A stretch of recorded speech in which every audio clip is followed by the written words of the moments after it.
Hello, everybody. You're listening to the Big Chill Podcast. This is episode 345, Living on a Prayer.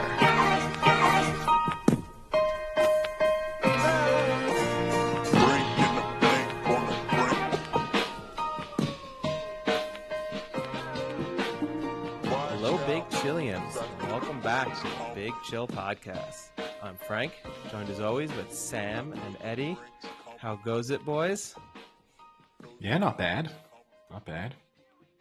Still dipping in my toes into the world of conspiracy theories, and might be upgrading our Twitter feuds. I might be going from former backup Premier League goalkeepers to the most famous NBA player in the world. So in light of... Care to elaborate? Yeah, it's and on to the NFL picks. And we're done. That's enough. Well, in light of two, and not to make light of this particular situation, but two people collapsing this evening during the Premier League fixtures. So obviously, not to give them thoughts and prayers. I'm not into that, but let's hope that they're okay.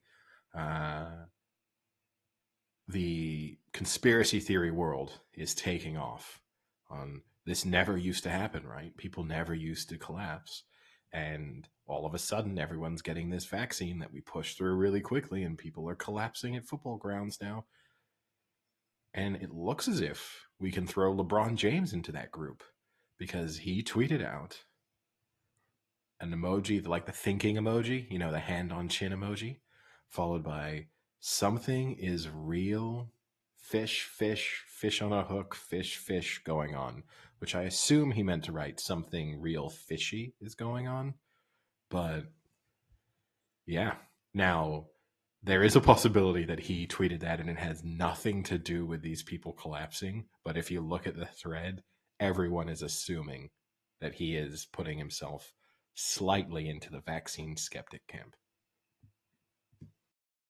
So what happened tonight was that someone at the Watford Chelsea game had a cardiac arrest, so that was delayed by half an hour. The person's stabilized now and is all good. Well, all good. At least they're stabilized. And the other one was Leicester Southampton, where it was delayed by 15 minutes because of someone taking ill. But look, more people have been dropping because of cardiac arrest and heart conditions in soccer, right? So I guess Well, that actually, that I will dispute, because that's the debate I got into a few days ago.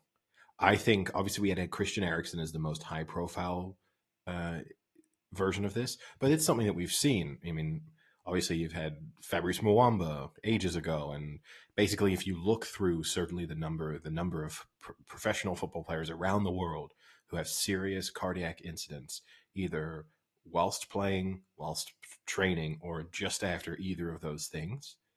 Yes, in the past 2 years, it's on the high side, but you can find other 2-year periods that are comparable.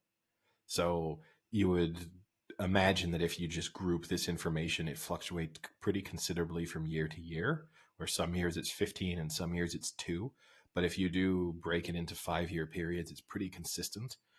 And obviously, if this is a trend that doesn't stop, then maybe something you could attribute it either to, I don't know, people having had COVID and the long-term impacts of COVID is one possible. I mean, I'm always fascinated that people would leap immediately to the conspiracy side of things and not, well, maybe people are having a higher rate of cardiac sort of incidents because there's a long-term effect of having just had a very serious virus, or from sitting around for 2 years and not really doing anything, and now you're getting out and about, and maybe you're not either in as good of a shape as you were, or an incident that would have happened in previous years is now happening. They're kind of being piled together because people weren't being active or putting them in situations where this kind of thing could have happened.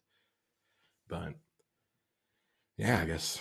Yeah, I mean, it's true, because you figure what I think more recent estimates, at least for America, is that almost 20% of the population has had COVID, whether it's asymptomatic or symptomatic, and about 40% have the vaccine. So it's not that much more that have had the vaccine that have actually probably had COVID. But I wonder, going along these same lines, following up kind of with the crowd if getting the vaccine makes you more angry and aggressive, because the past year, I feel like there are a way higher amount of videos circulating with just brawls at NFL games week in and week out. Now you just see people getting thrown 20 rows down and just people getting knocked out cold, like in their seats in the tunnels. It's every week now. There's 3 or 4 massive fights at every stadium. It's crazy. I mean, I think an element of that is we're locked inside and we kind of forgotten how to interact with each other. And people just become so we just resort to violence. People have become less tolerant. I mean, I felt that in moments within myself where things that would have only frustrated me mildly before, now because you haven't less tolerant. I didn't think there was a lesser to get there. Well, I mean, is there negative tolerance? Yeah. I guess intolerant. I know it's intolerance, but like before you've even seen open them, your mouth, it just hits you now, Eddie. Oh, I won't rule. You just walk up to Eddie, socks you in the face. I won't rule out the fact that there have been many times where I've been annoyed by people well before they've opened their mouths. That happened pre-pandemic as well. That isn't a new development, but no, I just think you kind of we lived in these isolated bubbles, and you kind of get used to all of these little annoyances in life, and then you had 12 to 24 months where you didn't have to really deal with them, and now you're back in. And so whereas you had years to get used to the fact that people walk slowly, people get in your way, people take too long to order, people are annoying, and now all of a sudden it's kind of all around you, and you just get a little bit overwhelmed by it, and you're just not as the skills aren't there anymore to either deal with the frustration or walk away or whatever it is. I'm not saying I'm going and beating people up at stadiums, but I can understand how there is an increase in these kind of reactions. People's tolerance of alcohol has probably plummeted as well, right, in social scenarios. So all of a sudden, no, you get I thought 4 or 5 guys going into a game. I thought there had been more alcoholics during the pandemic. Oh, well, because they pour their own drinks at home and they basically just because they were just sitting home drinking every day. Yeah, I guess that's more the social element of drinking, right? Is that that momentum of constantly drinking and then staying out in bars till like 3-4 a.m., like allowing yourself to get more carried away. I guess that's something that's happening. Yeah. So actually, the other thing that's definitely spiked in America this year, which probably has nothing COVID related, is gambling on sports, because now every state has been legalizing it, and now every week you see more and more, like Bleacher Report will post these crazy bets people make that win, and you get to see the reactions because they film it live, and some of them are funny, some of them are annoying, but there was one I want to bring up that just happened for the Monday night game. That was Seattle and Washington. So this person had Gerald Everett to score first, the tight end for the Seahawks, and the first half to end in a tie. So he had $10 on it to win $1,500. Now, first off, the first part was Washington had the ball, I think, first and goal on the 4, and ended up having to settle for a field goal. So he escaped that, and then Seattle got the ball, drove down the field, and scored with a pass to Everett. So he had that part. But what then happened was at the end of the first half, with basically no time left, Washington scores the touchdown to go up 9-7 and kicks the extra point, but it gets blocked, and Seattle returns it back for 2 points to tie the game 9-9. I mean, the roller coaster of emotions there must have been crazy, thinking that they've scored, you're done, shit. And then seeing it get blocked and seeing a 300-pound lineman pick the ball up and being like, why is he running? Why is he running? And him scoring is crazy. Well, I'm going to disagree. Not to rain on that particular parade, but I don't think there is a roller coaster of emotions there, because he basically never looked like it was going to win, and then it won. Like there was no moment. Well, maybe not roller coaster, but maybe 0 to 100 very quickly. Because once Washington scores, you figure, oh, this is definitely over. But also, we're talking about what did you say? $1,500. Yeah. I mean, cool. And I'm not saying I'd turn my nose up at the $1,500, and that's a cool win. I would get excited about it, but I mean, in comparison, not to outdo you on the random bets that have won this week. Oh, you are. You're shitting on the bet and bringing up your No. bet. This is not mine. But if this had been my bet, I might not be here this week. But I don't know if you saw, but someone online at William Hill placed a £7 accumulator on a horse racing at Southwell or Southwell, depending on how you like to pronounce it, on Wednesday, I think it was. So I don't know what combination he did, whether it was a Yankee or whatever sort of what series combination of bets it was. But he did every race on the card. He did, in the first race, a horse at 25 to 1. Second race, a horse at 8 to 1. So those first two won. The third race, he had a Silver Star at 100 to 1. That lost.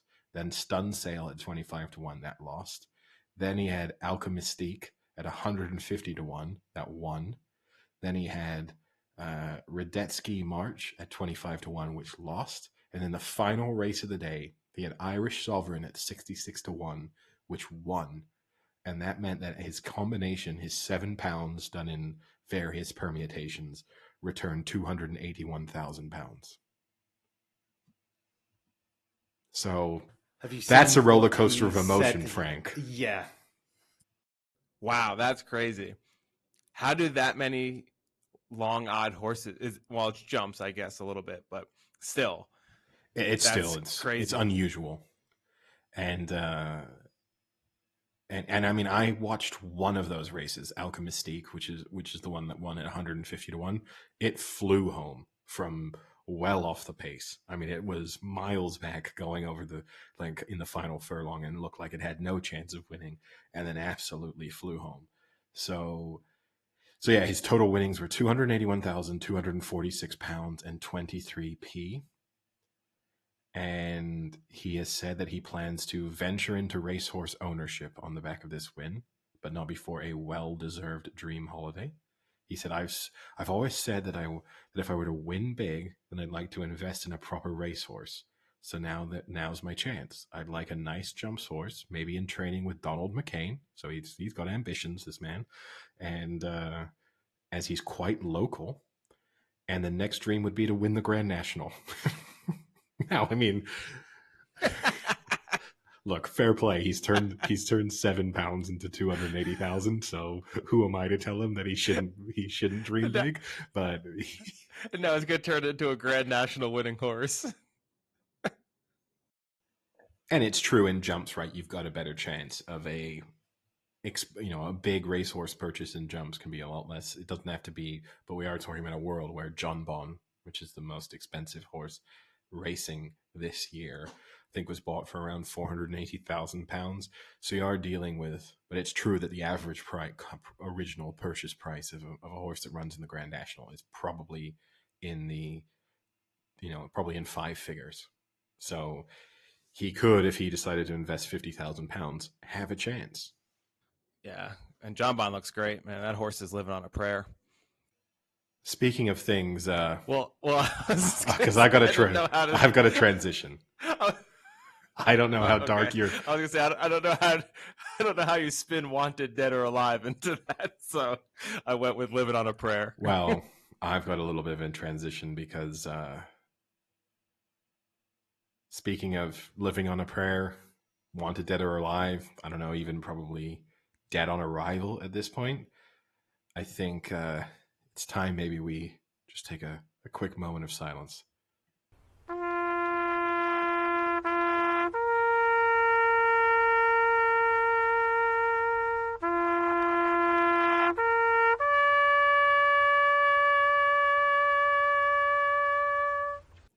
I thought it only fitting to play taps for you, Frank, because your NFL predictions have just tanked in a way I didn't think was possible. Yeah, this is why when you analyze things, you don't do a 4-week window. You do a whole season's worth of analysis. Because I am coming back to the mean hard. Yeah, your against the spread record over the course of this season is why COVID's vaccine skeptics need to look at the bigger picture and not just the last few months. Because after such a hot start, things have taken a turn very much for the worse for you. I mean, it was unimaginable a few weeks ago to think that either Sam or I would catch you. And I think at this point we both have. It has been a very quick turnaround. So, on that note, I guess I will just sum up. Skip. We don't necessarily have to go Skip. We don't necessarily have to go immediately on to our NFL predictions for this week, but last week, this is not. I mean, it's not amazing reading for any of us, but it's definitely not good reading for you. Moneyline. I went 9-6. Sam, you went 6-9. Frank, you went 5-11. Against the spread, I went 8-7. Sam, you went 5-11. Frank, you went 4-12. Oh God. Wait, that's a new low, because over the past couple of weeks it's been floating at like the 5. Oh, actually, I should correct that. There were 15 games, so you went 5-10, Sam. Frank, you went 4-11, and that is a new low. So if we go back in time slightly, if we go back, I think it's now 4 weeks. 4 weeks ago, you were 71-50 against the spread. You were just coming off a 9-6 week. You followed that up with a 5-9 week, followed by a 5-9 week, followed by a 5-10 week, followed by a 4-11 week. See, last year it was all about me collapsing after like week 3 and having like a slow demise. This is special though. This is a fantastic collapse.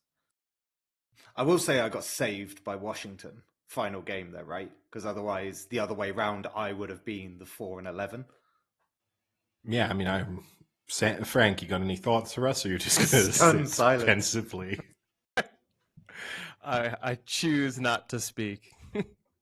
I will let my picks this week do the speaking for me, as I go 2-13. Are you sure that's? Are you sure that's wise? I don't think you want to do that. So it does mean that now we are looking at a situation where you're still just above 500, but Sam is in the lead against the spread, and then you and I are now tied at 90, 89-1. So you are just above 500, but only just. And you're also now 7 games behind Moneyline. So that's, with not that many weeks to go, it starts to become a little hard to close a 7-game gap. Considering, for the most part, we've all avoided catastrophic Moneyline predictions. So the best case scenario you can get is maybe a 2 or 3 game swing per week, usually. So things are looking a little bleak for you, Frank. And that's not a great way to sort of be the hype man for our selections and encourage listeners to keep going as we're about to preview this week's games. But I will say overall, for all 3 of us to still be above 500 against the spread, having picked every game of the NFL season so far, I think that's pretty good. It's better than you'll get almost anywhere else. And then our Moneyline predictions are right up there with all of those so-called experts at CBS or Fox or ESPN. Yeah, and also I did a bit of kind of when we've been talking about kind of teams either kind of playing at a ceiling or like a really low mark. I was looking at some of the stats into like underdog wins, and they were 8-7 against the spread last week, and it's the 4th week out of 5 where the underdogs have posted a highest against the spread kind of victory. But also, there's been 73 underdog wins money line in the 12 weeks that we've gone through the NFL. So it kind of gets that sensation that there's very few safe bets within even kind of simple money line, let alone the against the spread, which the underdogs seem to be doing pretty well with. So the fact that we're all kind of on top of that over 500 line kind of makes it this season kind of feel even more impressive. I think Frank's gone into a coma. Like I said, I will have my picks do the talking this week. Alec Baldwin got to him, Eddie. No. Well, he's on a cold streak. He had a cold gun. Kind of fair. I did not make these picks. These picks made themselves. I don't know how that live pick got on set. I mean, it is true, Sam. Frank does live at a Institute of Learning in the desert, so he's both at risk of coming across Alec Baldwin filming a Western and just a normal school shooter. So he is right in the danger zone right now. Yeah, I'm actually 15 minutes away from old Tucson, where they used to film all the Westerns back in the day. Have you visited? Yeah, it's pretty cool. So what is it? Was it specifically created as a film set, or it was an old town that they then maintained? It's like an entire film set town almost, and then they would kind of just change the facades for different movies. But there's been a lot of movies that have filmed there, most notably Tombstone. I'm pretty sure was filmed partly there, but a lot of older Westerns were all filmed there. Like all the John Waynes and stuff. I mean, I'm a huge Western fan. Two types of movies I love: Westerns and pirates. I mean, in some respects, cowboys were just the pirates of the U.S. But and you should come visit, and you can go to Old Tucson. That's a French Old Tucson. That's the franchise I should start. Pirates of the Old West, and then just get Johnny Depp to run around in a cowboy hat and be weird.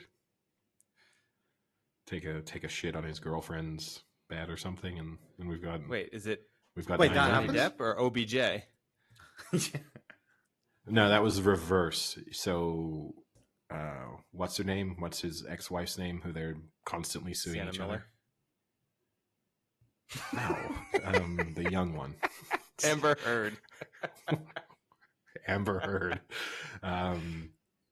Because, she was accusing him of being an alcoholic and just having crippling drug use, and the fact that he would sort of have 2 pints of whiskey for breakfast or something like that. And the way he smeared her, I both guess literally and figuratively, was to say that she had once taken a shit on their bed. As a practical joke, I think was her excuse, which it's a bold practical joke. It's kind of self-destructive for her, right? But also just who walks in and just sees, who walks in and sees a massive shit on your own bed and just thinks it's hilarious? We're all laughing, so. Yeah, I think because we're removed from the scenario. But also, it'd just be weird if you caught them in the act doing it. Just kind of squatted over their own bed. Just, what are you doing? It'll be really funny in 5 minutes. I'm totally going to prank you. I love just thinking about this could just be a real twisted part of the story where maybe she was really, really sick and had the flu and kind of shat herself in bed. And then he spins it to be like, oh no, she was shitting on the bed to spite me. No, but I think this is the thing. I think he said that would have been the natural excuse. If you had been in her legal team, that's surely the argument you come up with, right? I think, and I might be getting this completely wrong and people might be listening and being very frustrated with this fact. I'm pretty sure he said, hey, you think I'm crazy? She once took a shit on the bed. And her defense was, that was a practical joke. So she had every opportunity, I think, to say, I had a really upset stomach and it was an accident. But instead, her defense was, I was just horsing around. Well, according to thesun.com, Amber Heard did not poo in Johnny Depp's bed. A judge ruled today, saying it was more likely to have been one of the couple's dogs. I love it, a judge. Someone who spent years of their life studying the law, having their career, working their way up, and then at some moment in time, they could have judged whether or not a C-list actress took a shit on someone's bed. Critical part of the case, Eddie. There is photo evidence as well to this story. What of the really? No, Sam.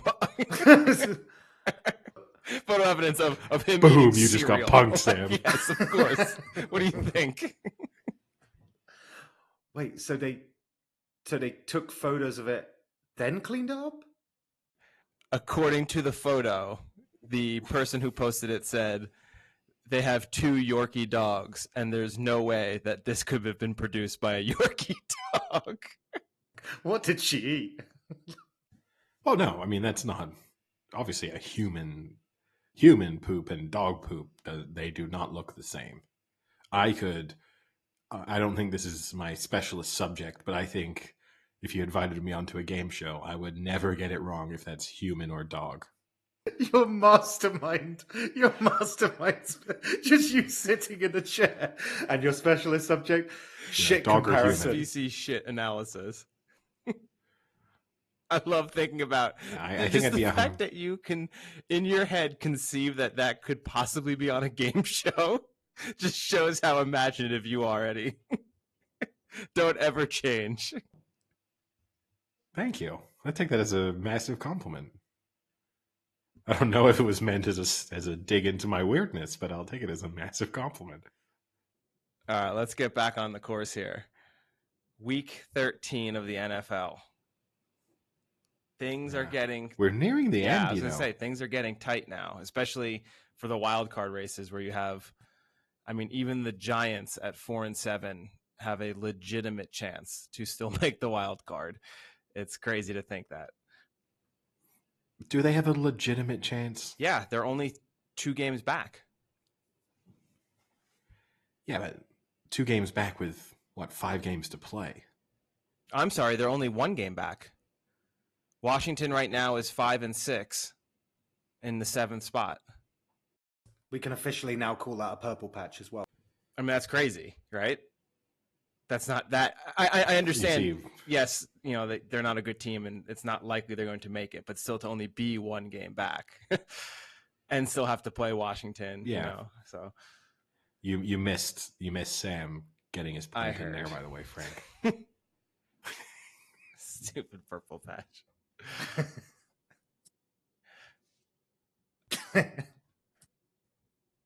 Yeah, I think theoretically they said the only team eliminated so far in the NFC is Detroit. With 4 weeks to go is pretty crazy. But hey, Detroit still had a better record in November than the Rams. Very nice. Think about that one. So, Sam, should you kick us off with Week 13? Sure, why not? So we've got the Cowboys at the Saints. And the Cowboys are 4.5-point favorites. There's a few lines this week that I don't get. I'm going to say that right now. There's a few that genuinely confuse me, and this is one. Like, normally you would get a line like this, and you might say, well, it's a short week. It's a Thursday night game. They've not had, they don't have time to prepare. Now, both of these teams played on Thanksgiving, so they've both had a full week. So there's no excuse in that respect for either of them, obviously. But I don't understand, having watched both of these teams play last Thursday and over the course of the season, the Saints look terrible. I mean, the Saints look really, really bad. The Cowboys have moments where they're not good, and definitely their defense doesn't look as good as it did early in the season, and they still have the injury concerns on offense. But I don't see how, if we could just copy and paste their how they each performed on Thanksgiving, I don't see how this is a close game. So I'm taking the Cowboys to win and the Cowboys to cover. I agree with you completely on that. The only thing I can think of that's causing this shift in the line is the COVID crisis that's currently happening with the Cowboys. McCarthy, their coach, is out. He's not going to be on the sidelines. And I think 5 other coaches are also out and won't be there. So over half of their coaching staff is not even going to be at the game. And Amari Cooper, it sounds like, is still going to be out because will now have passed the COVID part of his whatever protocol, but they say he doesn't feel well at all, and he still feels sick and has a cough and can't breathe very well. So he's likely to miss another game. So, and I think 4 other players are now missing because of COVID. So I think that's the reason this spread is the way it is. But I agree with you. Even with that, watching both of these teams many weeks now, I think the Cowboys are a far superior team. And unless Taysom Hill can change things dramatically, now that I think he's starting QB, I don't see where this is going to go well for the Saints, and I'll take the Cowboys to win and to cover. And Frank, just to touch on 2 points there quickly. Okay, Mike McCarthy is out.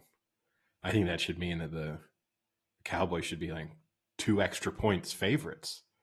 I mean, I don't think Mike McCarthy missing is a bad thing for the Cowboys. And Taysom Hill, if he's going to change, I mean, can he just change everything about himself? Because that's going to be what's necessary to make this Saints offense look good. Yeah, I agree with you both. I think, the Saints are on 4 straight losses. On the last time out, they were only getting like 3.3 yards a play on average. Losing Winston, like everything just feels pretty bad about them at the moment, even though it feels like a pretty must win at the moment to get anywhere near the kind of wild card picture. But yeah, I just don't. I think Saints have got a terrible offense, and I think the Cowboys can have a very good offense. So I think it's a pretty easy one for me as well. So I'll take the Cowboys into cover. Cardinals are the Bears, and the Cardinals are 7.5-point favorites. I'll be quick, right? We're assuming Kyler Murray is back. All signs point to yes, in which case, I mean, they've looked all right without him, but as soon as he's back, if he's reasonably healthy, their offense just looks so good. I just don't see how the Bears can keep pace with them, particularly when they also have their injuries on defense, so the chances of stopping them seem unlikely. So I'll take the Cardinals to win and to cover. Yeah, the thing for me is like the Bears do a good job at the moment of seemingly keeping teams like scoring less. Like even though they're 4-7 against the spread, like the unders have hit like 8 times through this season. So the Bears do a good job of keeping things low scoring. I mean, that doesn't necessarily mean the Bears score many, but they do keep things low scoring. So I always get a little bit dicey when I start to things go over a score. But as you say, Eddie, like the Cardinals offense is really good. We're assuming Murray's back. I'm pretty sure it's Murray and Hopkins will be back as well, and I think that's the first time in a while as well. So considering they're both going to be healthy, I think they're 6-0 on the road as well. So I can't really see that being a problem here. So yeah, I'll take the Cardinals. I'm with both of you. I'll take the Cardinals to win, to cover. Kingsbury said he's hopeful that Murray and Hopkins will return, but they're still questionable on the injury report. Fields is also out, so Andy Dalton's going to be starting. I just think after a bye, the Cardinals are going to be ready to go. I don't know. Speaking of Twitter, Sam, did you see Kyler Murray's GIF from 2 days ago? He posted the Thanos sitting down after he had decimated half the population in his little like garden when he sits down there. And people were speculating what that means like crazy. Oh, yeah. It's what he's ready to go. So one was finished? like the bye week's over and he's finally back, like he's rested and everything and he's ready to go. And the other consensus was maybe it had to do with Lincoln Riley, who like cemented Oklahoma as now a powerhouse and is now leaving and kind of just gone. And he's, he did what he had to do there and is moving on. Probably the more likely one, but who knows? Which means he considers Lincoln Riley Thanos, which isn't a great way to great thing to call your former head coach. All right, next up, Colts at the Texans, and the Colts are 9-point favorites. So Colts streak ended last time out. Can the Texans really do anything? Does 9 worry you? No, it doesn't really worry me. The Colts just need to get back to doing what they do, which is run the ball and not rely on Wentz to throw. I think Wentz is a good QB, but they're a better team when they can play off of Taylor and not rely on Wentz. And the Texans have a pretty bad rushing defense. I think they're almost 140 yards a game in a league where a lot of teams don't even rush anymore. So this should be Colts getting back to ground and pound, then let Wentz set up the play action, and they should run up the score on the Texans. So I'll take the Colts to win and to cover here. Yeah, it was interesting when I was looking at that Colts Bucks. I was looking at some analysis on it, and what you're saying about Jonathan Taylor is interesting. That actually, if they give him a larger workload, the Colts do better. And it's kind of just keep it simple, just run it, because when they're up 24-14, there were the first 2 drives in the third quarter that Jonathan Taylor received nothing from, and they both came into interceptions for Tampa. And it's one of those things where it's like, if they're trying to be too creative, it doesn't work. So just stick with what makes you good. And I just feel like now that that's happened, I just think the Colts will go back to the complete basics of why they were winning in the first place, which is just give Jonathan Taylor and the run game a wider workload, and ultimately against a Texans team that can't really do much anyway. Yeah, I'm gonna go with the Colts to cover. Yeah, I'll be quick. I agree. I've got Frank's tactic down to a T now, Eddie. It's basically just to follow what we do, because then fundamentally, if he does what we do, he can't. If we're all 4-11. But also, for this one, that's okay. But also, Frank needs to be more aggressive, conservative, more than gain just ground now. I got to get ground back. Oh, that's true. Yeah, I guess he also has to stop the rot. I mean, when you're having weeks where you're getting 30% what's the next game? right, 20% what's the next game? Right, he needs to have. Interesting one. It's Chargers at the Bengals, and the Bengals are 3-point favorites. Again, I'm a little bit weirded out by this line, because for me, the Bengals are looking good. The Chargers aren't looking good. So I think it's a good pick for the Bengals here. Not really too much to say on it. I just think the Bengals will win, so I'll take them into cover. This is one where I go back and forth on. The reason it's -3 is because the Chargers are so hot and cold, hit or miss. They're this year's Vikings, almost, if this year's Vikings weren't still this year's Vikings. So the Vikings are still the Vikings, but now there's another team like the Vikings, and that's the Chargers. You just never know what performance you're going to get. Are they going to put up 45 points, or are they going to put up 13 points? So if there's a team that can score offensively with the Bengals right now, it could be the Chargers. I mean, Herbert versus Burrow is a great matchup. I worry that this could be one of those, we have to win this. Herbert goes out and puts up 350, 4 touchdowns. But I have to go with the more consistent team here, which is the Bengals. So I'm going to go with the Bengals to win and to cover. I'm not super thrilled about it. I mean, the thing for me, though, is the Chargers have given up like 31 points a game over the last 7 weeks. And the Bengals in the last couple of games have have taken 5 takeaways and only conceded 2 touchdowns. So I don't think the Chargers will score many here. That's why I like the 3 line, especially. I think that's a bold prediction. They might not score many, but I think it's a bold prediction to say that they won't. I'm going to take the Chargers, just on the logic that I don't trust either of these teams, and it's one of my rules, right? If I don't trust either, I take the team that's getting the points. So Sam, the over-under here is 50.5. Would that interest you? You should be all over the under. Well, yeah. I mean, the Chargers have the worst rush defense in the league, and then Mixon posts the kind of yardage he did in the last game. I think Mixon, that superstar running back. That was a really good non-answer to that question. You did what a good politician does. Frank asked you a question, and you answered a question he didn't ask. but it didn't sound like you failed to answer. He said, right. "Do you love the under?" And you were like, "Mixon's going to have a great game. No, Mixon's going and to run all over even them." better politician. He Well, this is knows the I thing, like like, Joe if I don't- Mixon, so he plays that card too. So now he thinks he's like appeasing Yeah. me. Yeah, plays for the sympathy. I mean, last And two by the way, games- Frank, nice T-shirt. Wait, what's the That T-shirt? was never mind. Okay. The fact that that's confused, but I was just in the character of the politician getting out of his question, throwing in the compliment. Okay, I get it. Do I love the under 50.5? I think the Bengals have posted 73 on their own in the last two games. So if I say that logic continues, they get about 35. Do the Chargers score over like 15? Probably. But Wait, hold on.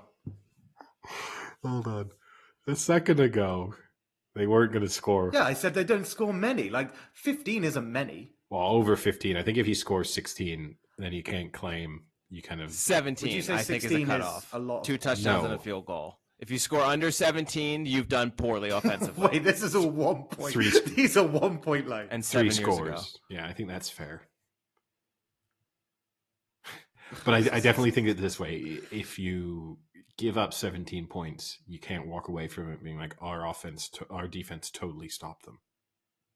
Like that, unless they are garbage time. You had them at 3 points until 4 minutes left in the fourth quarter, and they get 2 touchdowns right at the end. But if you're going to say, I don't think they're going to score, and then you're like, but I think they'll score over 16 points, to me, those are contrasting opinions. Would you give me under 20? I'll give you under 20. I'm just saying I don't think under 20 is they're not going to score points. Sam, all I asked was, would you take the over or under at 50.5? I think I think I'd probably take the under. You said you'd take the over. Give us the next game, Sam. Where are you? Give us the You're all next over the game. place right I now. don't know. Sam. I feel like all the stuff's getting thrown at me. I'm confused. Vikings at the Lions. Vikings 7-point favorites. Can someone explain this line to me? Maybe the only thing I can think of is that the Lions lost 19-17 the first time they met this year, so they're thinking it's going to be close again. And Dalvin Cook is out, so I don't know. I'm with you. I'm going to go Vikings to win and Vikings to cover.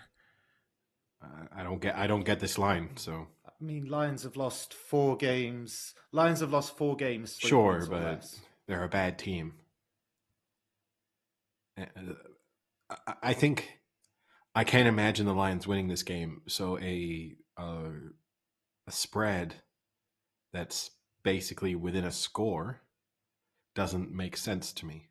I can't kind of reconcile those two thoughts of there's no way I would take the Lions money line, but I love them +7. That's kind of crazy to me. So yeah, I'm taking the Vikings to win and the Vikings to cover.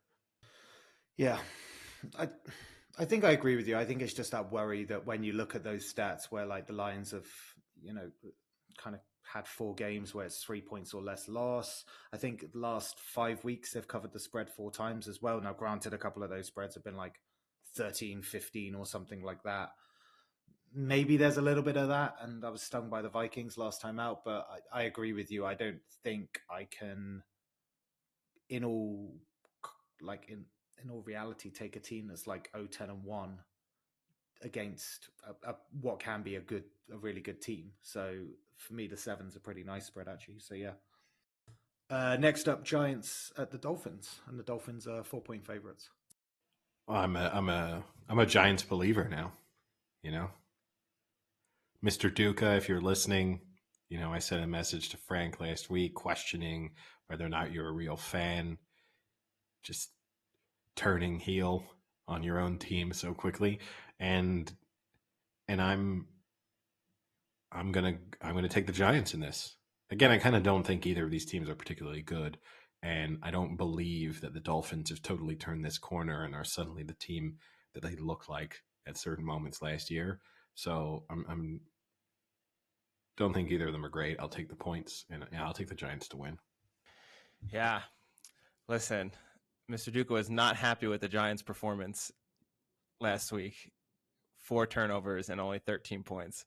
In fact, he wasn't even happy with the defense, which holding them to 7 points and 4 turnovers, it wasn't enough. But their defense is going to give up a little more points here against the Dolphins team. That I think the Dolphins are a better offense than the Eagles. The Eagles are very one-dimensional. All they do is run the ball. Tua is better than Jalen Hurts. But the Giants have more playmakers on offense, and if they can finally get them going, they can put up a good amount of points and just hope the defense can continue to get turnovers. And if they can get those points over turnovers, they could start winning some games here. They've looked better recently, minus the Bucs game.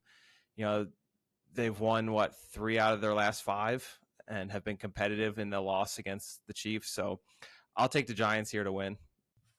Yeah, it's a bit of a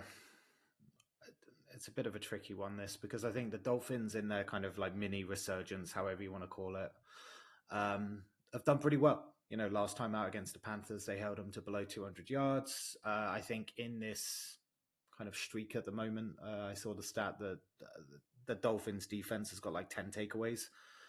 It seems pretty good. Tua is starting to play a bit better. And then when you look at like the Giants on the road, like they let up about 29 points a game on average. And even though it's probably hard to get a read on them, I just kind of fancy the Dolphins at the moment, so I'll take them into cover. Speaking of the Eagles at the Jets, and the Eagles are 6.5 point favorites.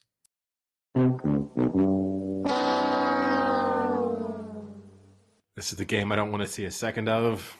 I don't think the Eagles are particularly good, but I think the Jets are obviously really, really bad.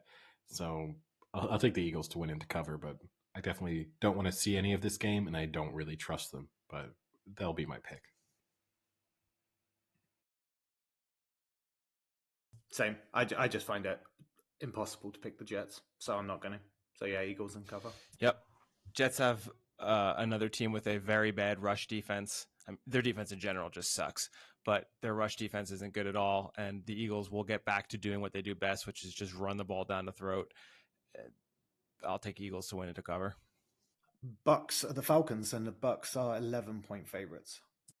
This is a little bit of the concern here is obviously just the Bucks are just running out of players in their secondary, and it's a real weakness for them. You saw that last week in the way that the Colts were able to expose that, and that's a Colts team that's obviously more suited to just running the ball. So it's always slightly worrying to go up against Matt Ryan with a secondary that looks like it could be picked apart. But then that's a sort of image of Matt Ryan that hasn't existed in reality for 4 or 5 years.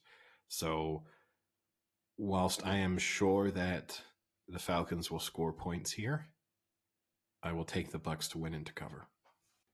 This is tough. It is a lot of points, and I'm frustrated from last week's pick because I had gone against the Falcons last week with my reasoning being that Patterson wasn't going to play and that I would never take the Falcons without Patterson because their offense runs through them.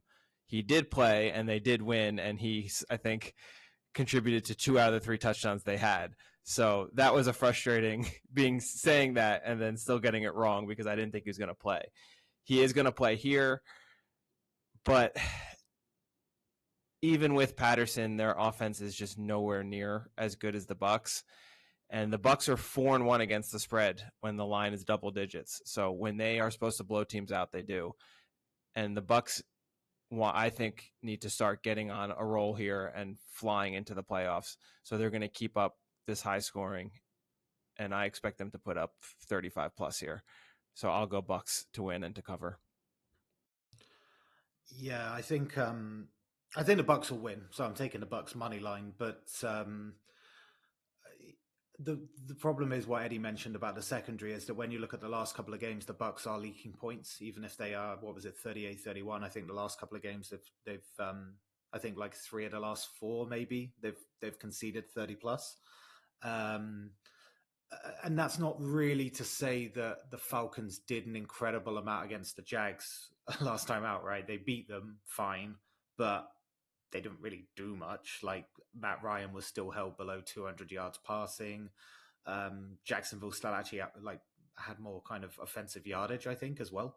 So it wasn't like the Falcons actually did something incredible against the Jags, but there's still a part of me that just thinks that there's points to be had here against the Bucs. So I think even though Atlanta are 1-4 at home, which is pretty bad, I think I'll take the Bucs to win, but I'll take the Falcons to make it at least somewhat close with the points. Next up is the Jaguars at the Rams, and the Rams are 13-point favorites. This line surprised me, but I'm curious what you two think. I mean, yeah, it's kind of surprising. Obviously, the Rams lost every game in November. They don't look particularly good. Stafford looks like he's hurt. His performances have not been good either. I mean, here's a real question. Who do you think won the Stafford trade? Too early to tell. If you called the Lions up, if you called the Rams up right now, and they asked them, could you just do that trade over? Could they just get Goff Yes, they back? absolutely would. No, they would absolutely Right. do it. So then... It seemed, I mean, McVay is still very complimentary of Stafford.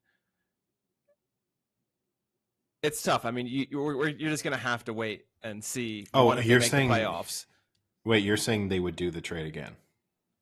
Yes, I think McVay absolutely hated Goff. Okay, and would take Stafford. My question was if the Lions called up and said, "We'll trade you Goff for Stafford now," as in the Rams get Goff back, would the Rams just take it?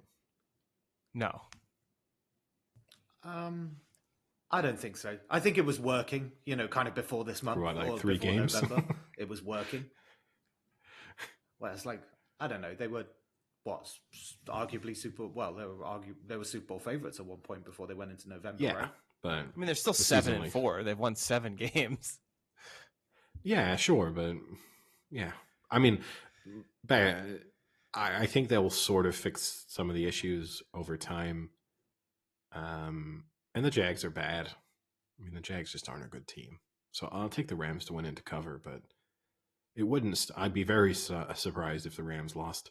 I wouldn't be surprised if the Rams won by 8 points and didn't cover this, but I can't see them losing, and it feels like it could be a blowout. And it also, this feels like that game where the Rams win 40-6, and then we have a week of everyone talking about how they've solved their problems and they look like a juggernaut again. Yeah. I mean, Stafford's still second in the league in QBR, so he's having a good year. Way better than Goff. Goff's not even in the top 25. So he's actually 30th. So I don't know if they'd ever want that trade back. But yeah, it is worrying. So they've obviously lost their last 3, and they haven't covered in their last 5. Versus Jacksonville is 2-0, being a double-digit underdog. Having said all of that, this seems like a great bouncing point for the Rams to get back on track. And I do expect that 40-10 blowout, whatever you said it would be. So I'm going to go Rams to win and Rams to cover.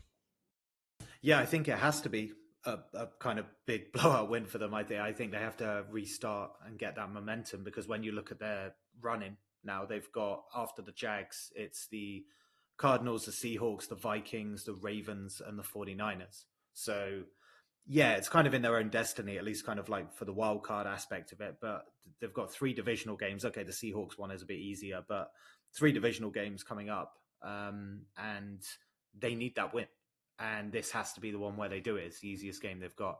So yeah, I kind of fully expect a big win here as well.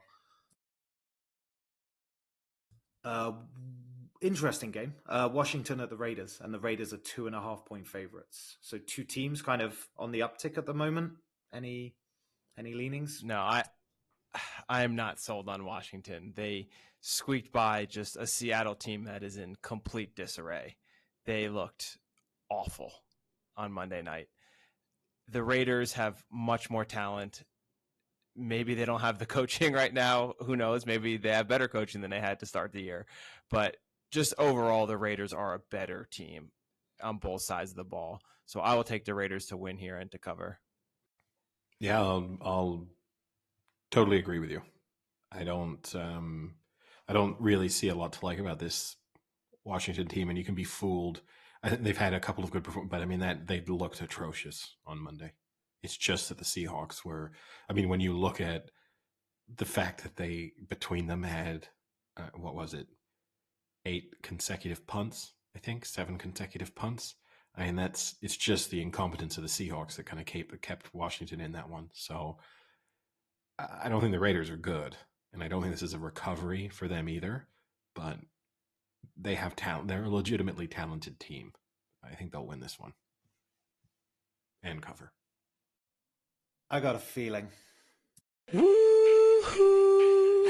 This is the Sam Jones I got a feeling game, and I got a feeling on Washington. Like, I agree with you. Like, Washington weren't great, and Seattle just looked terrible. It's why Washington won that game. But if you're going to ride that kind of hot hand that Washington have here at the moment of kind of winning 3 and looking into some of the stats of it, right? The last 4 opponents, they've restricted them to below 300 yards and 21 points. Now, they haven't played that many great teams, fine, but they haven't let up more than 21 points in all 4 of those games. They're doing something better. They're on the field more. Like against Seattle, they're on the field for 42 minutes. They had possession for 42 minutes. They were on the field for all of it, but I actually don't know if they were on the field for all of that game, Sam, because I watched it, and I think at certain moments, I don't know if anyone was really on the field for long chunks of that one. It's not a great team beating a pretty terrible team. Like, that's how I see it, but I just think there's something with this Washington team that has some statistical stuff to back it up. And yeah, okay, same with the offense that the Raiders produced. What is it, like 500 odd yards last time out? But I don't know. I think Washington are doing something at the moment. I think momentum's going well with them. So I'll take Washington and the points. Ravens at the Steelers, and the Ravens are 4-point favorites. Don't really get this one either. I mean, the Steelers just look awful. And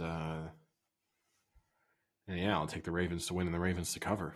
I mean, the Ravens haven't looked good recently. Lamar still has this mystery illness.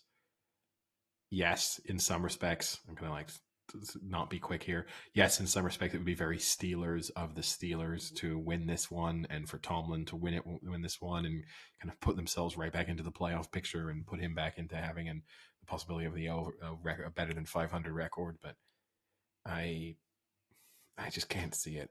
Roethlisberger looks so bad, so I'll take the Ravens. Eddie, welcome to the dark side. You're right. The Steelers are awful. The Steelers are who I thought they were. But they are who we thought they were. Shit.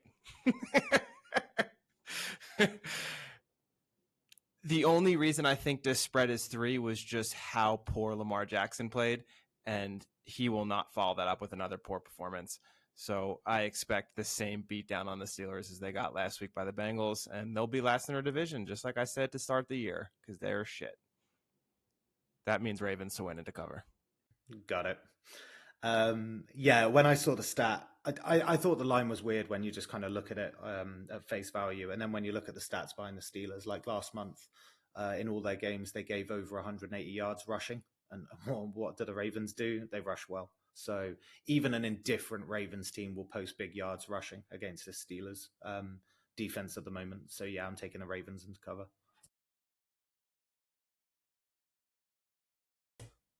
49ers at the Seahawks. This is a weird one as well. The 3.5-point line. So I'm going to keep it simple. The 3.5 points is an absolute gimme in my opinion. So yeah, I'm taking. This is of all the lines that confuse me the most, and don't accuse me of just being a Niners homer or a fanboy or whatever. I do not get this. I don't get watching either of these teams over the past 3 or 4 weeks and thinking that this is in any way a close game. The Seahawks look awful. Russell Wilson looks awful. Their defense looks awful. Their offense looks awful. And the Niners look as if they are starting to find form. As we discussed in the last episode, they've got their identity now. They will just run the ball down teams' throats. I don't get it. I would take the Niners as 8-point favorites in this. So yeah, I just genuinely don't get it. So Niners to win and Niners to cover. Yeah. I mean, Seahawks were another team I said would finish last in their division. they have looked terrible this year. And the only reason I can maybe see this isn't 6, 7 is, one, you're at Seattle, so people think that has a major swing with the 12th man or whatever, which I don't see it. And 2, Deebo Samuel's out, and he is probably the heart of the Niners offense right now. Pretty much everything is running through him. Even with that, the Niners are a substantially better team right now. I hate to say that, but it's true. Niners to win, Niners to cover. And you're prepared, right? You're going to see the Niners in the playoffs now. You're going to see them in the playoffs. We'll see. I mean, I hope so. It was my prediction, but this year that they'd make the playoffs, but we'll see. All right, 2 games left. First up, Broncos at the Chiefs, and the Chiefs are 10-point favorites. Yeah, I think that the Chiefs are starting to look kind of like their former selves. Their offense is at least doing things. The Broncos produce these weird performances every once in a while that fool people into thinking that they're halfway decent, but they're not a good team. So, yes, I know that statistically recently the Chiefs defense has looked all right. I still don't trust them. That's always the big concern. But I'll take the Chiefs to win and to cover. Yeah, like, not only do the Chiefs look kind of back to themselves, maybe less offensively, but at least they've stopped the rot defensively, right? They're not posting, they're not giving away as many yardage. Teams aren't scoring as freely against them. And the thing with the Broncos is that this kind of mid-season revival, I guess, to put them back over 500 is interesting, but I agree with you. I think it's a bit of a false one, right? The 30 points against the Eagles was pretty bad. You look at the rest, and yeah, they've kept them low. They've ran the ball well. Bridgewater's looked like he had the leg injury, but it looks absolutely fine now. It looks like he's going to play. So you could be tempted maybe to take the Broncos with the 10 because of the way the Chiefs can play. But the thing is, the Chiefs look consistent at the moment. So yeah, I'm taking the Chiefs under cover.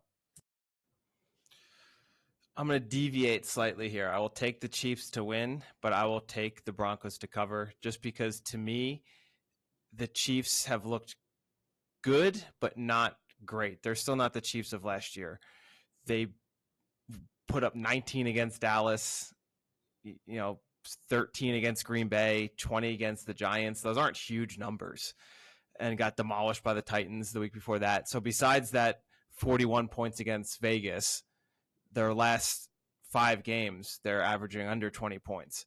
So the Broncos are a good defense. I'll give them the credit that they are a good defense. They shut down Herbert pretty well, forced some turnovers. I wouldn't be surprised if you see a few turnovers this game, because that's what the Chiefs have been doing this year. So it should be enough to keep it close. 10 is close, but not that close. So I'll go with the points for the Broncos there. And last but probably game of the week is the Patriots at the Bills, and the Bills are 2.5. Frank, you can go last because we know who you're taking. We know you're taking the Bills. We know you don't believe in the Patriots. I mean, we can save you for the end because your pick is going to surprise no one. I am going to take the Bills this time, and this is a case of I'm letting the Patriots potentially fool me once, because this is their first real test. And if they come out of this and they are good, then I think that they're seriously good. And I will take them to beat the Bills when they play again in a couple of weeks. In the case of the Bills, this is a fool me twice, because I picked them against the Colts, got absolutely blown out. And I'm trusting that was not the true reflection of who they are, and that they will go into this game. It's obviously very significant for the AFC East. And I'm gonna take the Bills. I don't love it. I don't totally trust them. This is a good game to watch. I think this is a stay away game for anyone out there. I think if you have a strong opinion on this, you're insane. But I will see what happens and hope for a good Monday night game. This is not a stay away game. This is an all in game. You put everything you have in your bank account on the Bills to cover this spread. You can give me -10 and I would put my house on this game. No. See, the thing that's Really? annoying, I mean, the thing that's annoying about this anyway, though, is let's at best call it a coin toss. That means that you've got a 50% chance of kind of being right, Frank. And then as long as that outcome happens to be correct, you'll then say that justified that level of pre-game confidence. I am very confident in this game. The Bills are a much better team. I am nervous for one thing, and that's Tre'Davious White is out for the year now, and he is their best defensive player. So losing your best defensive player in a cornerback position, which is, obviously a tough position to find good replacements, that's a big loss for the Bills. But they are a better team, and when their offense clicks, I don't care who's coaching that defense, and let Belichick try, but Allen's going to put up 40 against them, and it's going to be a blowout all the way back to Buffalo. I'm taking the Patriots. And the reason I'm going for the Patriots, I just think, okay, the last 6 games, I think they've won by an average of like 25 points. You've got some blowout wins in there as well against pretty bad teams. But it's actually the defense that I think is going to win them this game. You look at the streak that they're on at the moment, and over the wins, they've got 17 takeaways. Only one team has managed over 20 points, which is still pretty good. The Bills, for me, okay, they beat a pretty poor Saints team. What was it, 31-6? But I think the inconsistency over November against the consistency of what the Patriots did leads me to believe that I think the Patriots are a better team at the moment. It doesn't mean generally they are a better team, but I think at the moment they are a better team. And I think the defense will win them this game. So I'm going with the Patriots. Now, Eddie, real quick before we move on from the NFL, we said that there's 4 weeks left in the year. And if you were to play the playoffs starting next week, your Niners, as you say, would be in the playoffs. They'd be the number 6 seed facing the number 3 seed, Tampa Bay Buccaneers. How do you feel about that matchup?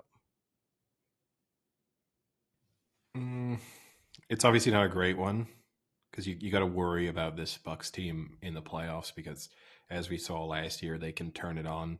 They got so much experience. Certainly, the moment is never going to be too big for a large chunk of their team.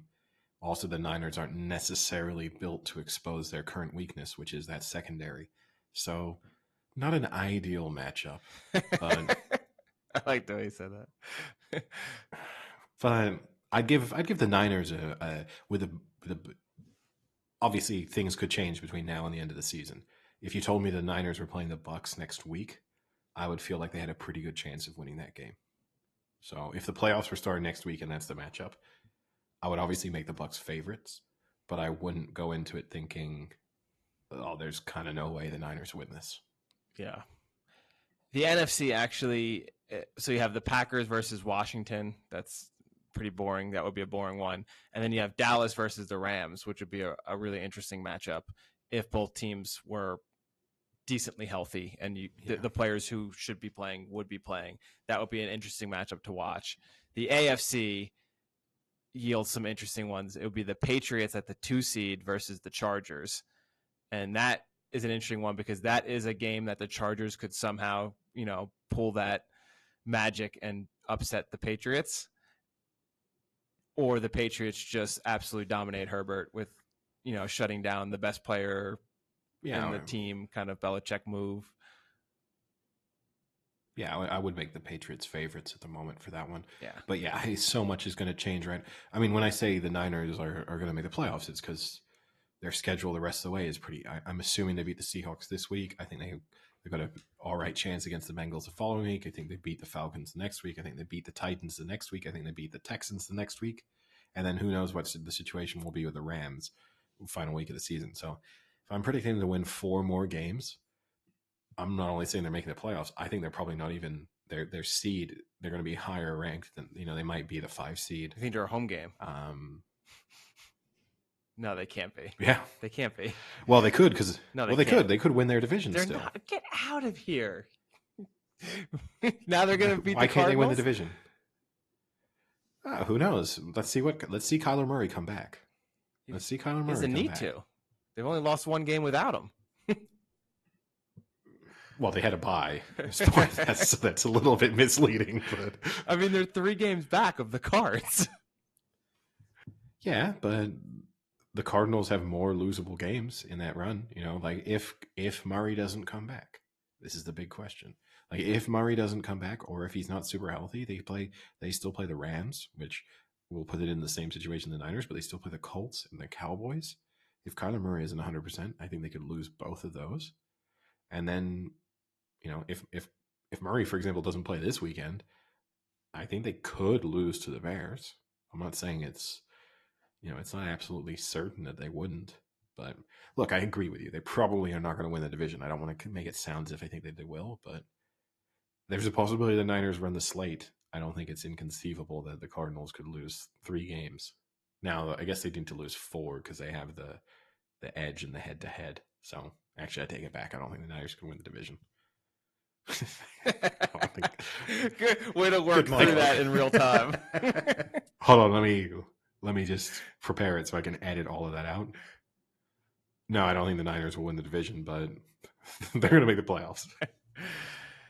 So I have a European football quiz game we can play in a minute, but I think we should also mention college football, which is going into the conference championship games. And you had last week the big upset of Michigan beating Ohio State. And right now, the way the playoff stands, it is Georgia the 1 seed, Michigan the 2 seed, Alabama the 3 seed, and Cincinnati the 4 seed. And then first ones out right now are Oklahoma State at 5 and Notre Dame at 6. I mention this because for me, I don't know if you've been following, but Brian Kelly, who's the coach of Notre Dame, has now left Notre Dame to go coach at LSU. And I understand you have to take positions when they become available for chance of missing out on them. But he's in a scenario where he is only 2 out of making the playoffs, with the high possibility that Alabama loses to Georgia and gets knocked down below them and opens up at least 1 spot. And then all you need to have happen is either Cincinnati to slip up or Michigan to slip up, and you could potentially move your way. And Oklahoma State, even if they don't win, then you would automatically slide into 5th. So there's a very decent chance, not likely, but there is a decent chance that Notre Dame could make the Final 4. Is that a risky move to potentially throw away a chance at a national championship to go coach another team? Were you just trying to out monologue me here? Yeah, well, it's a lot to work in, I guess, you know. I wouldn't. I think as a coach, whenever a coach changes jobs mid-season, I think it's such, in any sport and in basically almost any situation, I think it is such a dangerous move, because I think so much, and I think back to my own experience as a player, I think so much of being receptive to your coaches is this feeling of mutual loyalty. And they kind of have to instill that in you, in that I need you to give me everything you have because I'm here for you. I want what's best for you. I'm here to make sure that we as a team succeed as much as possible in the best way possible. And as soon as you have it on your track record as a coach or a manager of mid-season saying, oh, look at that shiny object over there. Hey guys, this was fun and you really helped me climb the career ladder a bit, but that's a really good opportunity. I'm going to go and take it. I think as soon as you sow that seed within players, that they can look at you and say, hey, you're asking me to run through a brick wall and you're saying you would for me, but history shows us you really wouldn't. If a better opportunity comes along, you're gone. So why shouldn't I be the same way? I think in particular in college sports where you're recruiting players, you're convincing them that you're going to be there for 3 years, they should be there for 3 years, you're going to build their careers together. I think it's super dangerous. For that reason, I wouldn't have done it mid-season in particular, because I think he owes it to his players to be there for these final 3 games. Well, I mean, it's such a blow. If he doesn't make the playoffs, so it's just a bowl game. And at Sure, that point, a bowl game really is just a victory game. I mean, you have a majority of players that don't even play bowl games anymore. Yeah, but there's no benefit to him going to LSU now. Unless unless that someone else takes the job. Wait, do you know what? If you're, I mean, I know it's a ton of money, right? You got like $100 million or whatever. It's a lot of money and things. If someone tells you they really, really want you, but they won't wait, what, 3 weeks for you to sign, they don't want you that badly. So if you're that worried that the opportunity is going to go away, that you couldn't have said to LSU, like, look, I really want this job. We can sign a pre-contract if you want. I will go there. Let's try and keep this under wraps if possible, because I don't want it to come out that I've signed a pre-contract and I'm coaching, because probably Notre Dame would have turned around anyway then and said, we don't want a guy coaching us in a bowl game who's already signed a contract somewhere else. Like, there's probably two, opinions going at play there. But if they won't wait for you, don't do it. Is this just high profile, or does it happen quite a lot? Kind of like at this time of the season, or like kind of swapping over for high profile. It happens a little bit profile once you get to the bowl games, because I think the reasoning is the bowl game doesn't mean much. It's kind of just you've earned this extra game. And at the same time, some of the transfer portals open up, and then you still have a last chance to do some recruiting. So at that point, your season's over. You can't win the national championship. And although maybe you can win the Alamo Bowl, you kind of just want to move on and get a head start at your other position. It's also worth noting too, players check out before bowl games too. So you'll have players way more who often say, now than before. Yeah. I'm going to the NFL. I'm not going to risk my future to play in this meaningless bowl game.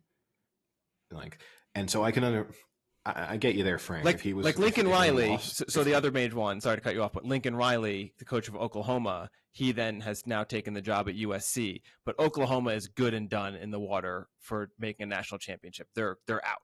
There's no way they can make it. So in that scenario, I don't find it as crazy of a move, because he just wants to move on. Your coaches can maybe get a head start on building some morale and some team camaraderie for next season. If that's going to be your head coach is going to be the interim, maybe.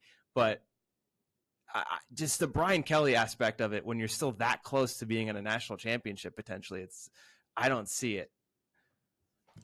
No, I don't either. I don't get it. I don't get why it would be. And then also the Lincoln Riley one, right? His contract was even more insane to go to USC. I don't know if you saw the details of that, but he's got $100 million guaranteed. Plus, they bought his 2 houses in Oklahoma for $500,000 over their asking price. Plus, they gave him unlimited 24/7 access to a private jet for both him and his family. That's and amazing. They're going to spend $6 million on his house in LA. Wow. I mean, that is just an insane. When I first read that, I read it on Twitter at first. I thought it was satire. Like what a crazy contract offer has been given. I thought they were making this up. And for that to be the true deal, it's just mind blowing. We're going to get the, instead of Cliff Kingsbury at the NFL draft picture of him in his house, we're going to get Lincoln Riley on National Recruiting Day in his mansion overlooking some beautiful landscape. In fairness, I don't know if $6 million in LA gets you a mansion, but it gets you a nice house. It gets you maybe a house with an infinity pool. The 24/7 private jet access is almost the most insane part of that to me. I don't know if when they say unlimited 24/7 access to a private jet, if it's kind of like, hey, we all know this is not unlimited. Like your wife can't decide she wants a Philly cheesesteak tomorrow and just hops in the private jet to get one at her favorite place in Philadelphia and then just flies back. But maybe you have access to it, but it's grounded. Oh, you can just go. They didn't say you could fly anywhere. Yeah, you just go in and sit in it. Does grounded mean it can still drive around? So it just drives around the tarmac? Yeah. Oh yeah, you could taxi. Yeah, you could just taxi on the tarmac. So yeah, this should be an interesting week in college football, and I think most will play to script here, but I wouldn't be shocked if Oklahoma State loses and there is that scenario where Notre Dame maybe could have moved in, but we'll see. I saw this was the first time in 72 games that Alabama has been an underdog Wow. in odds in Vegas. That's crazy. Yeah. I mean, considering they've been to, it's not as if they've been missing out on big games or the playoffs or national championship games, and they've played against good teams there. It kind of surprises me almost, because I would have thought sometimes in their matchups, whether that be, but I guess, for example, sometimes they've dodged where they probably would have been the underdog, like they lost to Ohio State and then didn't play LSU. Clemson, LSU, right? They probably would have been the underdog that year, but then they lost when they were favorites. Yeah, and they're underdogs. It's 6.5. I mean, they are pushing a touchdown as underdogs. That's, going from not being an underdog to being a touchdown.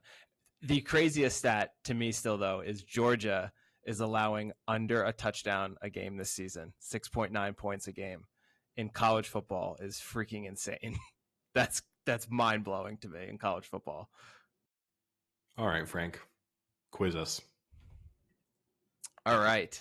So I know, or at least I figured and confirmed, that neither of you would be avid readers of ESPN's soccer homepage.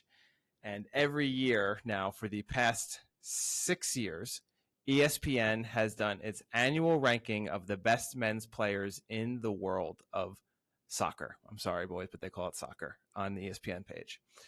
So this is their FC 100, as they like to call it. Now, I'll just give you how the lists were made. I'm just going to read it from what they say. So this is during the October international break, 77 ESPN experts around the world, from editors to writers, TV talent, and former players, made selections from a list of more than 300 players. If they wanted a name that wasn't there, they had the option to also write that in.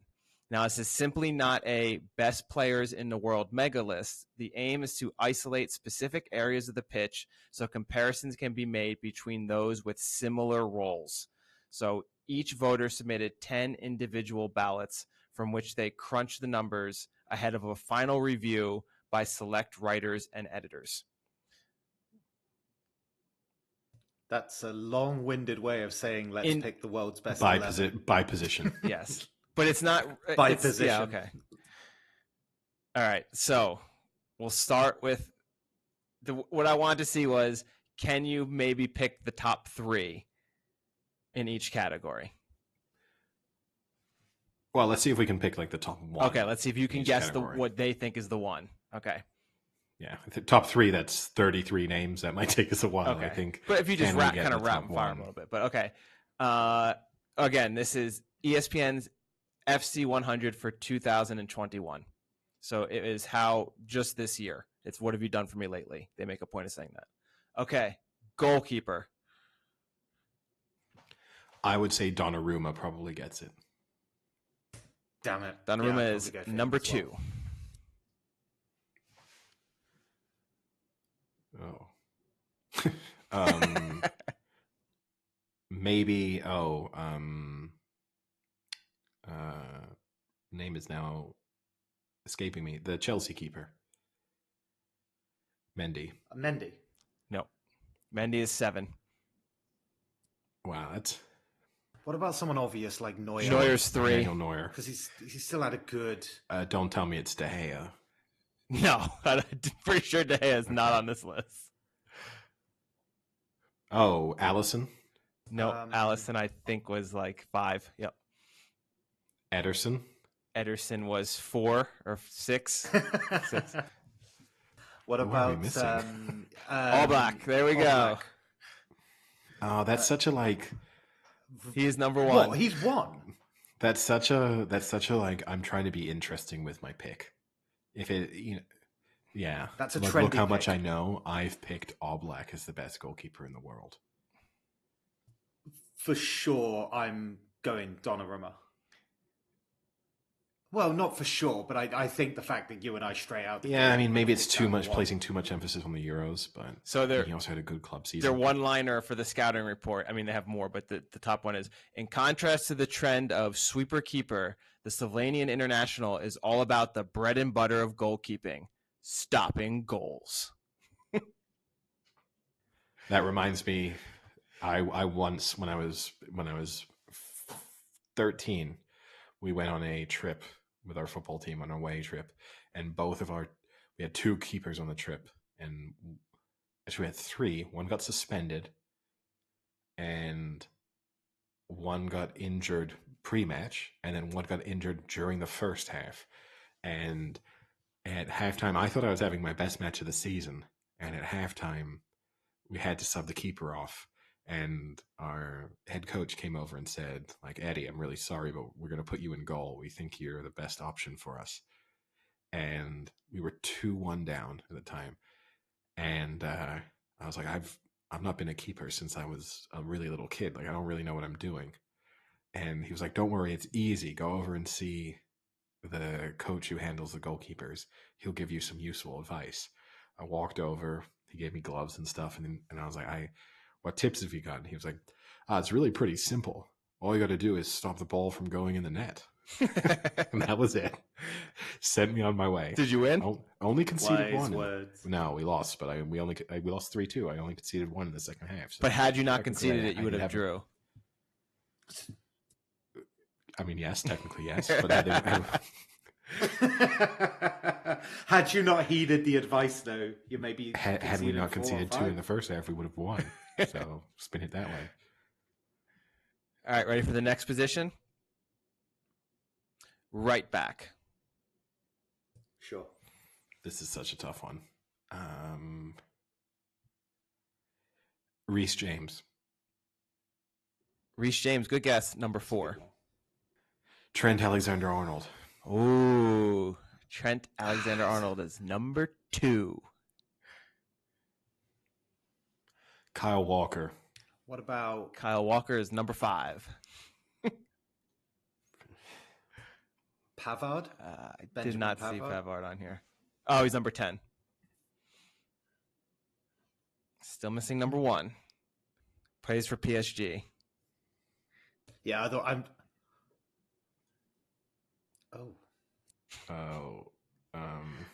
Hakimi. Okay. Yeah. So far, not so good. Center back.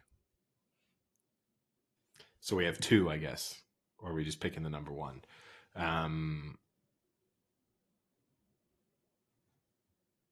Well, this is a tough thing with a year because I would say Van Dijk, but then he was pretty much injured the whole entire time, so he can't really be on the list. He was number 10 last year. He was ranked. The year before, he was ranked number 1. Laporte? And No. is this just... Sorry, so this is the year they've had as a footballer, Yes. so club and Club country. and country, Just yes. to make sure we're getting this correct. Bonucci? I'm going to go with Chiellini. Chiellini. Yeah, Chiellini is Chiellini and 3. Bonucci. And Bonucci is 9. All right, I think we've had too many guesses. Give us a center back. Otherwise, we're going to be here all day. Ruben Diaz. Okay, that seems a little high, but okay. Okay. All right. Left back. Alphonso Davies. Number 2. Very close. You know what? I'm just going to pick the whole Italian lineup now. What do you call him? Number 4. Spinazzola? Spinazzola. I can't remember his name. Got Who else is there? Who's a little... Plays for a I Premier don't League know. team. Plays for... And no, he's number 10. Oh. And Be UK sure. national It's team. Well, not UK. Andy sorry. Robertson. Yeah. Yeah. That's okay. Wait, did you No, just say he a plays UK. for the UK Yeah, national a UK. team? Oh. I mean, he would be in the I Great was Britain about to Olympic just run away. squad, right? Yeah. If we Andy actually put Robertson. them together. Yeah. Okay. Central midfield. Oh, I'm not sure. This one- Verratti. Who? Verratti. Number 5. This one I think you can get. Jorginho? I guess number 3 in Ballon d'Or kind of feels. No. Kante. Yes. There we go. Got one. And Kimmich was number 2. That's a good one. Yeah. All right. There you go. You got back on track. Attacking midfield. Central, this is. Listen. Then I guess. Attacking You got wingers. midfield. So like, yes. It's just central. I mean, it's difficult how you classify whether or not Kevin De Bruyne, but tough. I mean, Number 1, Kevin De Bruyne. yeah. Number 2, I would have gone Bruno Fernandes. Yeah, Wow, maybe a little Premier bit of a League. Premier League bias for this, but yeah. And Moeller is number 3. Mm. All right. Winger. Chiesa, Chiesa's number 2. Messi. Messi's not on in this category. Okay, So they've like got him false as a nine. striker or forward, I guess, or whatever. I don't know what they're doing. When in doubt, buying out, I'll go Gnabry. Number 4. Uh, You are right that there is a Premier League bias. Sterling. Sterling's number 3. Sterling. This person was also ranked number 1 last year. Sadio Mane. Yes. That's probably fair. Okay. Forward. Lewandowski. Now, hold on. I want to say something here. There's a forward category and there's a striker category. Okay, so Messi. Messi, someone that number plays 1. off it. You wanted to And guess then number 2? Lewandowski. Messi, yeah. Yeah, maybe so. Number Salah? 4. Ronaldo's number 2. Oh, it's good. Ronaldo. It's dumb. It's dumb. And Mbappe is number 3. Oh, Mbappe's not a forward. No, Mbappe is a forward. That's, This is but the he's not forward a- category. He's not a striker. oh, behind. Okay, no, I still think that's kind of insulting to Mbappe, but I don't think Mbappe would agree with that assessment, but sure. Yeah, what they have is Messi, Ronaldo, Mbappe, Salah, Oh, Messi. Neymar. Messi. I don't Oh, know why I said like Messi. that. Hey, Messi. Hey. All right, last one. The striker. Yeah, it's Lewandowski. Lewandowski. Yes, Lewandowski. You want to guess who number 2 Has to is? Ooh, Lukaku? Ooh. No, he's number 4. Mm, Yes, Yeah. Haaland is number 2. Haaland. yeah. Where's Kane? Because until 4 months ago, I He's would have number said he 5 was probably in very the high up striker the list. but- Yeah. With I number 3 think- being yeah. Benzema. But I don't know if they're going to have to replace that's that because he's going to be in insane. jail. Well, he's not, though. A suspended sentence or I whatever know. it is, but yeah. Yeah, Benzema is number 3, ahead of Lukaku and Harry Kane. Yeah. Do you want to guess the manager? Mm, Mancini's number 3. Mancini? Guardiola. Guardiola's number 2. This person was not ranked last year. That's a big hint. Thomas Yes. Tuchel. Yep. Oh. Would you take him over Pep as your manager? No. No. But I mean, I know that that's not a knock on him. I just don't like him as much as a person. He seems like an asshole. So, and also But that's a knock on him. yeah. Not a knock on his managerial abilities. The fact I wouldn't take him isn't a knock on him. The fact he's a prick is. But yeah. And I think, plus I just think, best case scenario, he's kind of an anti-football. He's more into stopping good teams when they play against good teams, stopping good teams from doing what they do best. Whereas Guardiola is much more in the mindset of, we will be too good to be stopped. Let's go and do what we do really well. And from a spectator's perspective, that's always more enjoyable than watching someone who is more interested. There's maybe more skill in being a manager who sets their stall out to stop, to take things away from other teams. That's probably actually more difficult, but I'd rather watch someone who just puts a system in place and then go and be, creative and expressive. Yeah, it's a hell of a turnaround though, because you think when was he sacked by PSG? Was it It was early just January before or Christmas. December? Okay, so he's had a hell of a 2021 because obviously Yeah. 2020 Oh, no, wasn't so he's- great. Okay, Riding high. thought we did pretty well there. I know it's kind of obvious when you think about the. I don't know if we did positions, well. We did but I think okay. almost all You guesses. recovered in the easier positions towards the end. Yeah, we didn't do very well with the back four. Yeah. Which I guess is always probably the most controversial one, right? Because it's harder to have a straight kind of statistic to say they're the best. Like you can say Lewandowski is the best because he's putting up a shit ton of goals, but it's tough to have that direct statistic. I know there are there, but No, for sure. It's how you play them, right? Yes, whether left back, wing back, it really depends how you want to deploy a right back and all that kind of stuff. Do you want the best defensive fullback in the world, or do you want Trent Alexander-Arnold, who isn't as defensively sound but creates a ton of chances and gets forward really well and creates all sorts of problems for the opposition? That's another one. How do you assess that? But yeah, interesting list. Does seem to be a slight Premier League bias, which, I think the Premier League is the best league in the world, so I'm not necessarily complaining about that, but maybe a slight Premier League bias there.